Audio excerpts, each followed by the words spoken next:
어쩌면 하나님께서 찾으시는 사람은 앞뒤를 재고 너무 영리하게 따지는 그런 사람보다는 정말 무조건적으로 미련하다시피 하나님을 바라보고 그분을 묵묵히 따르는 사람을 원하신다는 중요한 사실을 깨닫게 되었습니다.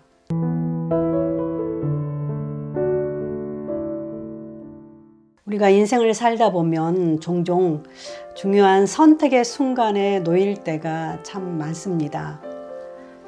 결혼 상대자를 선택해야 할 때, 그리고 어느 곳으로 이사 가야 될지, 그리고 사업을 할 때 어떤 사업을 해야 할지, 또는 어떤 직장으로 가야 할지, 이렇게 많은 선택을 해야 될 때가 있죠. 모압 여인 룻, 그녀도 지금 중요한 선택의 순간에 서 있습니다.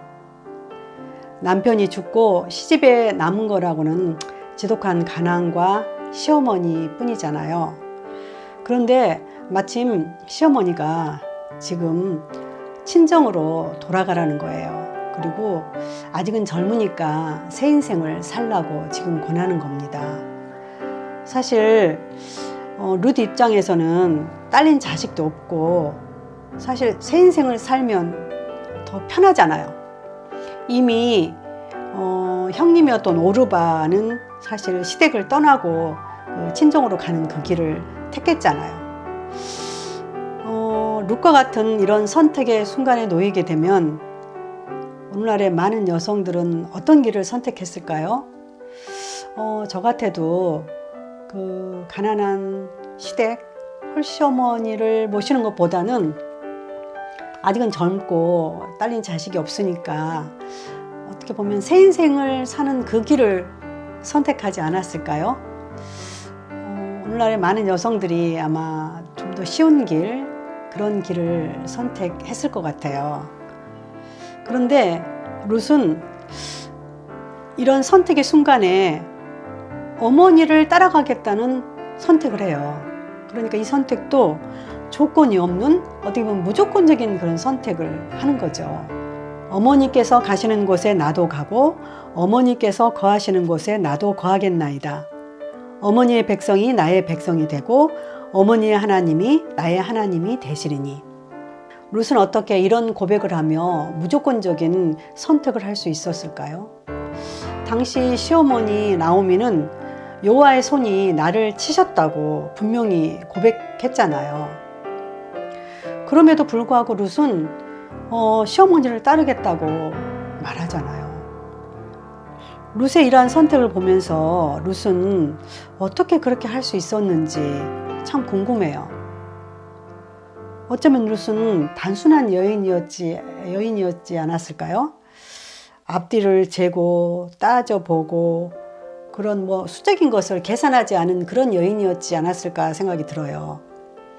지금까지 시어머니를 모시고 살았으니까 남편이 죽었어도 시집이 가난해도 그저 단순히 이것이 내 삶이려니 하면서 이거는 내가 가야 할 길이다 이렇게 생각하고 그저 묵묵히 선택했는지 모르겠어요. 사실 하나님을 믿는 시어머니까지 내 이름은 더 이상 나오미가 아니다 마라라고 그렇게 분명히 고백했는 것을 룻도 들었잖아요. 그리고 전능자가 심히 나를 괴롭게 했다는 이야기를 사실 룻은 다 들었거든요. 그럼에도 불구하고 룻은 이러한 선택을 했는데 중요한 사실이 있습니다. 룻의 이러한 선택 뒤에는 이미 룻을 선택한 하나님이 지켜보고 계셨다는 중요한 사실이 놓여 있어요. 정말 앞뒤를 재지도 않고 따져보지도 않고 미련하다 싶을 정도로 어머니 하나님을 믿고 어머니 하나님 앞으로 어떻게 보면은 피신한 거잖아요. 그런 룻을 하나님은 이미 보았고 그녀의 마음을 아시기 때문에 어쩌면 하나님도 미리 그 룻을 선택해 버렸는지 모르죠. 화로노 묵성집에는 이 룻을 이렇게 표현했어요. 선택된 선택자, 허꼬은 끼즈.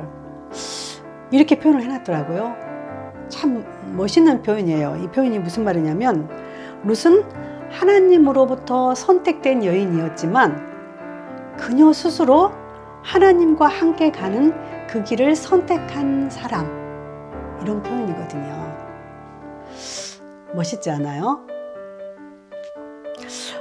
제가 룻을 보면서 어쩌면 하나님께서 찾으시는 사람은 앞뒤를 재고 너무 영리하게 따지고 살아가는 그런 사람들보다는 정말 무조건적으로 미련하다시피 하나님을 바라보고 그분을 묵묵히 따르는 사람을 원하신다는 중요한 사실을 제가 알게 되었어요. 그런 룻에게 하나님은 이미 나오미가 모압 지방에서 그 자부 모압 여인 룻과 함께 돌아왔는데 그들이 보리 추수 시작할 때에 베들레헴에 이르렀더라 하는 이 말씀에서 룻에게 주실 축복의 길을 예비해 놓고 계신 거예요. 성경에서 룻과 비슷한 이름을 가진 사람 기억하시죠? 롯 기억하시나요? 아브라함의 조카잖아요. 롯은 창세기 13장에서 어느 땅으로 가야 될지 그 선택의 순간에 놓였을 때 눈에 보기에 아주 좋은 곳을 소돔 땅을 선택하잖아요. 창세기 13장 10절 이에 롯이 눈을 들어 요단 지역을 바라본즉 소알까지 온 땅에 물이 넉넉하니 여호와께서 소돔과 고모라를 멸하시기 전이었으므로 여호와의 동산 같고 애굽 땅과 같았더라. 롯은 물이 넉넉한 곳 그리고 눈에 보이기에 좋은 것을 선택했어요. 그런데 어떻게 돼요? 결국 소돔과 고모라가 멸망당할 때 아내는 소금 기둥으로 변하죠. 그리고 롯은 딸과의 동침하는 그런 참 사건까지 벌어져서 가정이 참 파멸되는 그러한 고통과 그러한 고난을 오히려 겪게 되잖아요. 우리가 인생의 선택의 순간을 맞이할 때 우리의 기준점이 무엇인가가 참 중요한 것 같아요.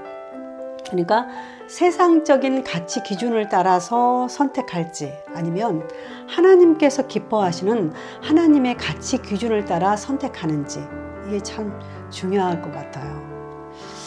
사실 하나님은 이미 우리를 선택해 부르셨어요. 이제 우리도 그런 하나님을 선택해야 할 때입니다.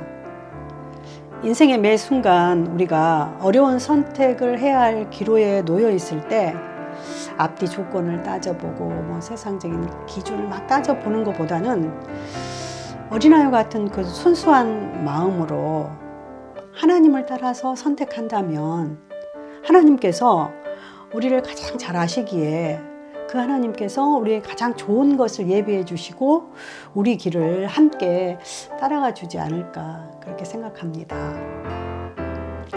다음 강의는 우리 인생에서 우연한 만남, 우연한 사건들이 많잖아요. 그 우연히 인도하시는 하나님의 손길에 대해서 이야기해 보려고 합니다. 들어주셔서 감사합니다.